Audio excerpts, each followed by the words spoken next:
Today guys on Beer Geek Nation, the one, the only from Deschutes Brewery, this is a 2013 The Abyss. Coming in 11% alcohol by volume, it is an imperial stout brewed with blackstrap molasses, licorice, cherry bark, vanilla. 6% of it is aged in oak bourbon barrels, 11 in oak barrels, and 11 in oak wine barrels, and I believe it was actually Pinot Noir barrels. They release this one time a year. This is one of those imperial stouts that people really seek out and kind of hoard up on and cellar a lot of it. It's a really one of my favorite beers and one of those beers I like to review every year. So with that said, this is the new batch, just came out. Let me get into a glass that you guys know how it smells, tastes, and give you the final verdict on the Deschutes The Abyss.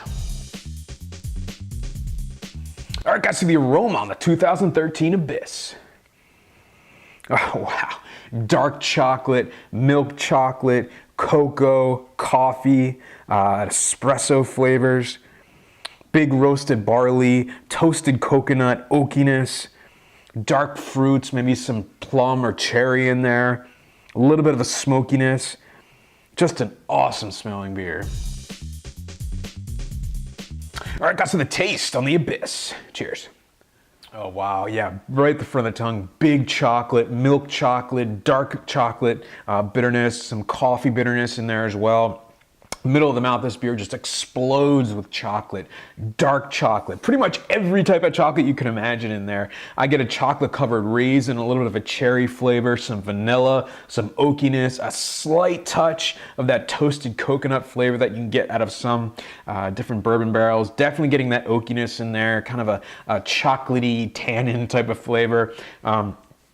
Big espresso, maybe even like a little bit of cinnamon. Definitely getting a licorice type of spiciness in there as well. It's kind of hard to explain a black type of licorice flavor, a sweetness in there. Lots of roasted barley notes in this one.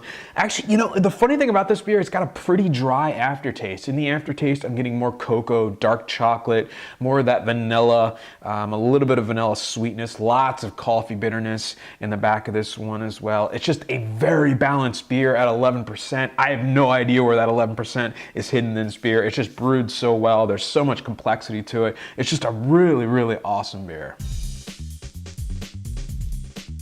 All right, guys, so the final verdict on Deschutes Brewery, The Abyss 2013, coming at 11% alcohol by volume. Available now, guys. This is a world-class beer, and a world-class beer deserves an A+.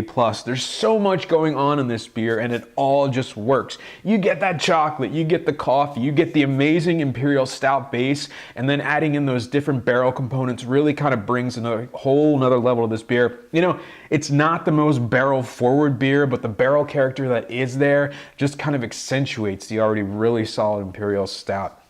Very subtle notes, but those flavors are definitely there. And this is one I definitely stress. You let it warm up to the proper temperature, 50 to 55 degrees, and definitely drink it out of the right glass. You're gonna get an amazing beer. It's awesome stuff, well worth the hype. Getting an A+ for me, and it's an amazing looking beer if you saw it in the video. Wow. So getting an A+ for me, and remember folks, life's too short. Drink amazing beers. Cheers.